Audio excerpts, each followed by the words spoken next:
నమస్తే, నేను మీ Rama Sharma, ABP TV. ఇక్కడ పెద్దమైతమ్మ దేవాలయానికి వచ్చేసాము. నిన్న ఇక్కడ దేవాలయాన్ని ఒక గుంటలుడు అపవిత్రం చేయడం జరిగింది. సప్తర్ గారు ఆర్గనైజింగ్ సెక్రటరీ ఈ దేవాలయానికి ఉన్నారు. ఇప్పుడు ఈ వ్యవహారము హిందుత్వానికి ఒక సవాలు. ఇంతకుముందు మనకి ఆశీర్వాదం జరిగింది. అమ్మవారి దేవాలయాన్ని కానీ ఇటువంటి వచ్చేది మళ్ళీ ఈ వ్యవహారం మహిళలు అమ్మవారు కట్టబడిన అసలు దైవంగా వాళ్ళ ఉద్దేశం చేస్తున్న దైవ కాపాడు ధర్మాన్ని కాపాడుకోవాల్సినటువంటి పరిస్థితుల్లో వీటిని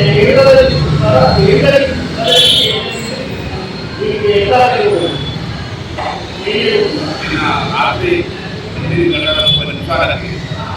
8:30 నిమిషాలకి రాత్రి అతడు వచ్చి గీత కూర్చొని సహా కూర్చున్నాడు.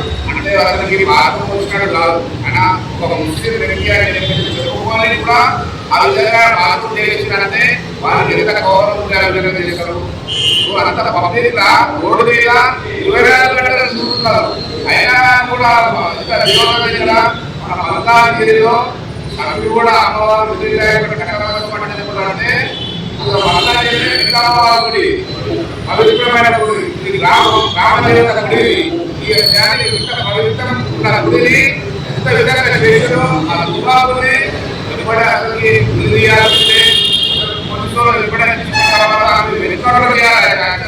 కానీ వాటిని తీసుకొని పోయాలని దేశాలను వేడుకున్నారు అది. కాబట్టి అందరికీ అదే అలవాటు అయిపోతుంది. ఏ గుళ్ళైనా కూడా తీసుకుంటారు, మన మన మామూలుగా ఏ సంఘటన జరిగినా కూడా ఏదో విషయం చెప్తుంది. కానీ ప్రభుత్వానికి చిత్తశుద్ధి ఉంటే, అసలు కరెక్ట్ ఉంటే, దేవాలయానికి సర్కారు ఉంటే ఈ రోజుల్లో ఇది సమస్యలు రాకుండా చూడలే వాడు. కాబట్టి ఆయనకు చెప్పిన వాళ్ళని అవ్వాలనే దగ్గర పెట్టుకున్నాడు.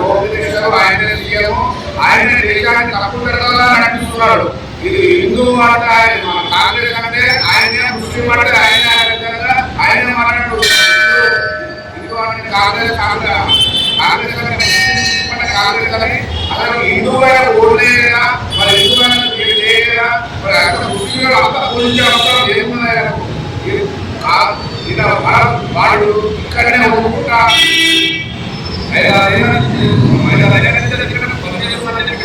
విషయం వాడు వస్తుంది నమ్ముతున్నాడు కదా.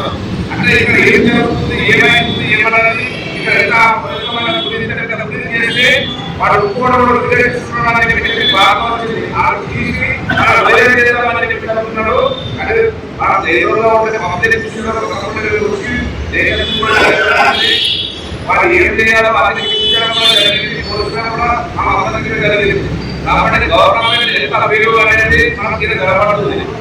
ఇంత దుర్మార్గమైన పని చేస్తుంటే గవర్నమెంట్ ఏం చేస్తుంది అంటే దేవాలయాలు వెళ్తుంది, పట్టించుకోవడం లేదు. పిచ్చుకోవడానికి ఎక్కువ తెలుసుకోవాలి. ఎంతవరకు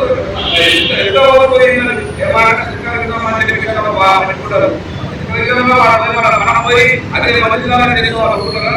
అదే మనం చర్చలో ఉంటారా? ఇది మన ఇంత అమ్మవారు ఒక మంత్రి రావాలని లేదు, సీఎం రావాలని లేదు, స్పందించి మారడం లేదు. అంటే ఇంత దూరంగా నడుస్తుంది మన దేశాన్ని. మనం భారతదేశంలో మన హిందువులు ఒకటే ఒక భారతదేశం.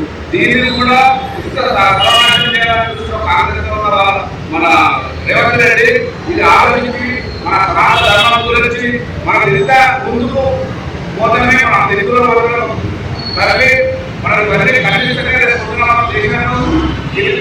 దేశంలో లేకపోతే మన ముస్లింలో మన దేశాన్ని నమ్మకం రేవంత్ రెడ్డి వెంకటేశ్వరరావు పోలీసులు తీసుకోకపోతే తప్పనిసరి ముట్టడిలు